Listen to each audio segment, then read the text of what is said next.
삼전 노조에서요, DX 노조죠. 호남 반도체를 반대하는 비율이 84%에 해당한다고 합니다. 그러니까 노조 자체적으로 어떤 여론조사를 해봤나 봐요. 그런데 84%가 호남 반도체 프로젝트에 반대한다라는 의견을 내렸다는 거예요. 근데 이게 그냥 간과할 수 없는 게 지금 맞아요. 경영상의 판단도 그 노동자의 영향을 미칠 만한 사안에 대해서는 노조에서 관여할 수 있게끔 돼 있거든요. 이걸 그냥 경영자 예전 같이 그냥 경영자들이 그냥 이걸 그냥 판단해가지고 이렇게 하자 이렇게 할 수 있는 부분이 아니라서 이러면 되게 정부에서는 뭐 지금 계속 나온 뉴스는 지금 군 공항도 이전이 확정되고 되기 전에 첫 삽을 뜨겠다는 식으로 지금 얘기가 나오고 있어서 도대체 이거 되는 거예요, 마는 거예요? 나 궁금해. 시간이 지나면 지날수록 정부의 강경했던 확고했던 메시지가 좀 흐물흐물해질 가능성이 높다고 생각합니다. 이재명 대통령 워딩의 특징이 있는데요. 네. 조국 전 장관도 자신 있게 얘기했다 마지막에 저 잘 모르거든요 이렇게 빠지잖아요. 네네네. 이재명 대통령이 올 초만 하더라도 부동산 문제를 언급하면서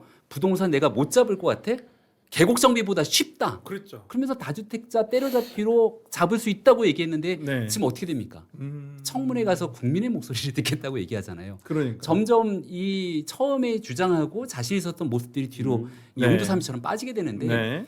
용수 문제, 물에 관한 문제부터 전력 문제 네. 그리고 실질적으로 반도체 수급 등에 대한 여러 가지 상황들을 고려했을 때 호남에 새로운 공장을 짓는 것이 현실화될 것이냐 가능한가 이런 숱한 논쟁들이 있었지만 정치적으로 전당대회를 앞둔 이재명 정부의 호남에 대한 강력한 구애 그 더하기 대통령이 되고 나면 이제 더 이상의 선거가 없다 보니까 늘 역사와의 대화를 하고 싶어 하거든요. 그리고 그 다음에 내가 대통령으로서 해낸 나의 업적은 무엇이냐. 그렇죠. 늘 얘기해요. 노무현 전 대통령은 반칙과 특권 없는 세상. 네. 그리고 김대중 전 대통령 시절에 깔아놨던 그 당시에 이제 정보화 시대의 산업 변화 네. 뭐 이런 것들을 늘 얘기하는데 이재명 정부 뭐냐? 초기에 코스피 5천을 강력하게 얘기했거든요. 그렇죠. 5천까지는 좋았는데 네.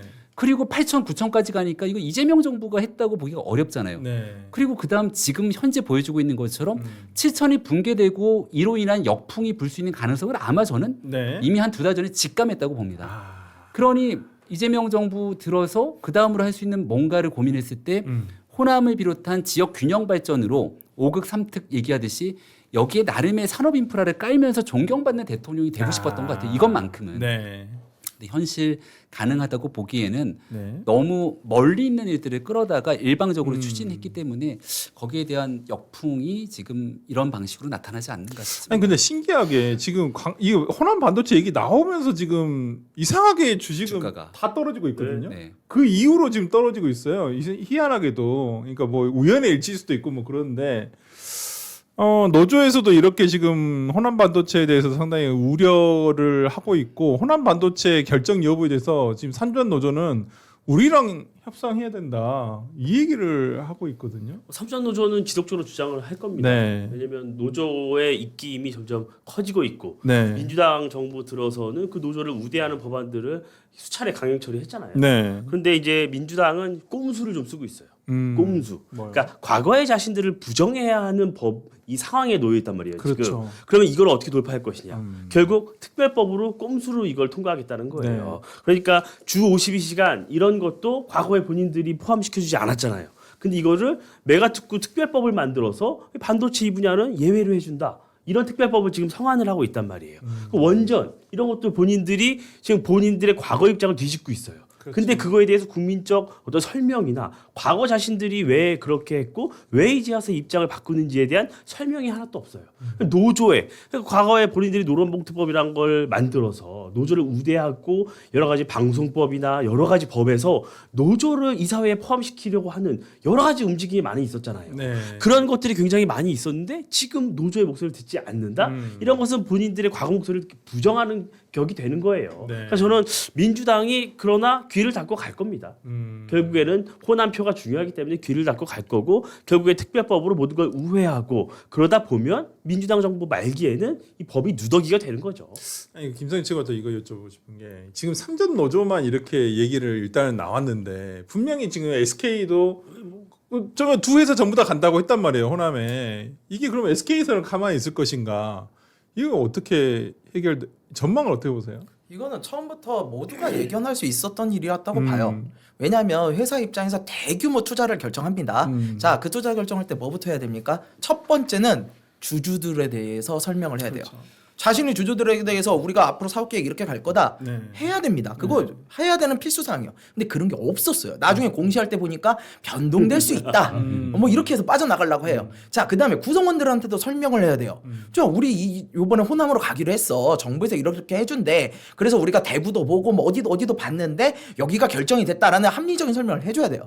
저는 노란봉투법과 상관없이 이건 삼전 노조가 할 수 있는 말이라고 봐요. 왜냐면 자기들 입장에서는 아니 왜 호남으로 가는 건데 이게 호남이라서 문제가 아니라 너네 도대체 이 결정 과정 어떻게 한 거야? 니들이 다 따져봤더니 거기가 이득이 돼? 앞으로 거기에 넣으면 우리 회사가 발전을 하겠어? 어떠한 이유로 가게 된 거야? 이런 설명 과정이 없었잖아요. 그렇다면 이 부분에 대해서는 경영진이 잘못한 거죠. 근데 노조 측에서 주장이 뭐라고 합니까? 알아봤더니 야 경영진도 부담스러워하더라. 이렇게 얘기를 해요. 그렇다면 이건 도대체 누구의 결정으로 갔냐는 거죠. 지금 주식이 떨어지는 거요? 물론 우연일 수 있습니다만 시장은 냉철합니다. 시장이라는 것은요 대규모 투자나 이런 거에 됐을 때 그게 앞으로 시장성이 있고 이 회사가 더 돈을 벌겠네. 야 잘할 것 같아. 그러면요 하지 말래도 주가는 올라요. 근데 그게 아니라는 거. 다 밖에서 이 사안에 대해서 이 호남권 프로젝트에 대해서 시장은 어떻게 보고 있는 거 이거 우리 냉철하게 봐야 됩니다. 그래서 저는 이 부분에 대해서 노봉법을 떠나서 삼전 노조가 할 수 있는 말이라고 봐요. 왜 이렇게 호남으로 결정했는지 설명이라도 해라. 충분히 할 수 있는 이야기입니다. 그러니까 이게 참 뭐 정부와 그러니까 광주특별시에서는 뭐 당장이라도 뭐 3, 4년 뒤면 웨이퍼가 생산될 것 같이 얘기를 하는데 아니 진짜 보도도 그렇게 나와요.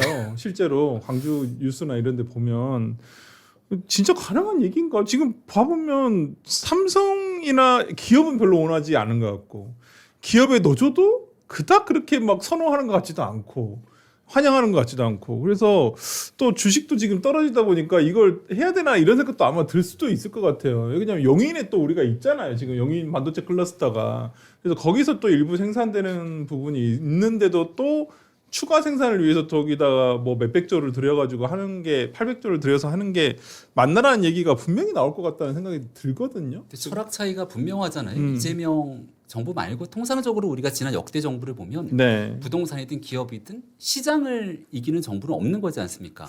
근데 부동산 문제가 나왔을 때 오히려 시장이 과연 정부를 이길 수 있겠냐? 네. 강경한 메시지를 냈거든요. 네. 여기에 관한 호남 투자도 마찬가지지 않습니까? 기업의 자율 결정이라기보다는 정부가 지역을 정해놓고 네. 정치적인 목적에 따라서 여기에 투자를 끌어낸 다음 지역을 발전시키겠다는 지역 균형 발전이라고 하는 허울을 덮은 정치적 정무적 의도가 먼저 깔린 거거든요. 네. 근데 아무리 이렇게 가더라도 정부가 시장을 이길 수는 없는 노릇이라고 봅니다. 그러니까. 그러면 남은 결과 예측하게 되면 노조까지 반대를 하면 어떻게 할까요? 그럼 이제 마지막 그 취특기가 하나 있잖아요. 갈라치기.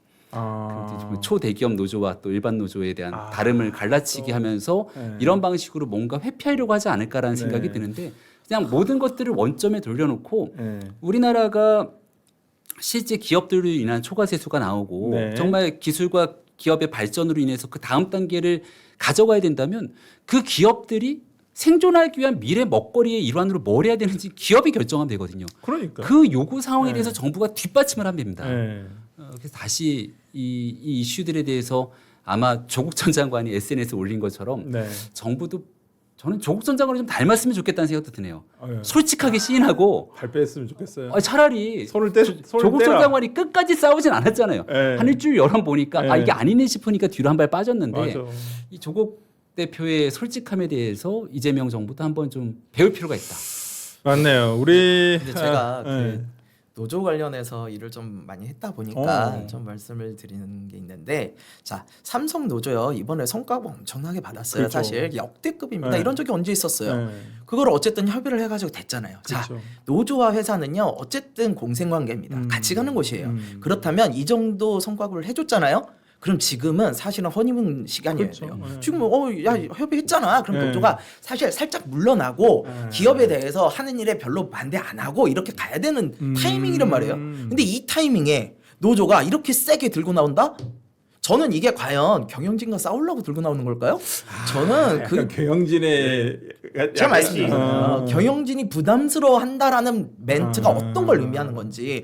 그러니까 지금은 노조가 본인들의 이익보다도 야 이거 진짜 회사 망하면 안 돼 그렇죠. 라는 이야기를 할 수도 있다. 그렇다면 이것이 정말 기업들의 지금 정부가 설명하는 것처럼 정말 기업들의 자율 의사 결정에 의해서 결정된 곳인지 그거에 대해서 노조가 묻고 있는 거예요. 정말로 그런 것인지. 그러니까 이게 네. 약간 기업 경영진도 노조를 약간 뭐 예를 들어서 핑계를 대면서 빠져나갈 구멍도 있겠다. 근데 이게 결과적으로는 민주당이 밀어붙였던 노란봉투법 때문에 그런 거거든요. 그러니까 말을 못하죠. 아니, 지금 이 기업이 자율적으로 선택하지 않았다는 정황이 너무 많이 드러나고 있잖아요. 네. 오늘 보도도 많이 됐지만 네. 특히 군공항 문제 그러니까. 이거 이전했을 때 대체 부지 대안 훈련 어떻게 할지 아무것도 마련되어 있지 않다는 거잖아요. 우리 대구공항 이전 문제가 얼마나 오래된 난제예요. 정권을 잡고도 제대로 해결하지 못했단 말이에요. 네. 근데 이 광주에 있는 공항 그냥 옮긴다는 거잖아요. 그럼 거기에 있는 군공항은 어떻게 할 건데? 대구공항이 못 가는 게 군 때문에 못 가는 거예요. 그러니까 이게 강주 군공원도 똑같아요. 그러니까요. 성격이. 광주도 성격이 근데 이게 똑같아요. 우리나라 군이 문제가 아니라 미군. 미군이 네. 미군이 이렇게 엮여 있어요. 그러니까 이게 뭐 그 작전 체계상 네. 필요하다는 건데 지금 미국에서는 이거에 대해서 전혀 몰랐다는 거예요. 네, 확정적으로 얘기를 네. 안 해주고 있어서 쉽지 않아 보여요. 그러니까 기본적으로. 그런 디테일한 준비가 전혀 안 되어 있는 상태에서 정부가 강행을 했다는 게 드러나고 있는 거예요. 완전 뭐 이재명 대통령 항상 하시는 말씀 있잖아요. 어쩌라고 안 되면 뭐 어쩌라고 한마디 하시면 그 말 아닌가요? 어쩌라고 그러면서 끝내버릴 것 같은데. 역사의 하여튼, 보상이니까. 하여튼 뭐 잘 되기를 바라는데 돌아가는 상황은 그렇지 않아 보여서 걱정돼서 하는 말씀입니다.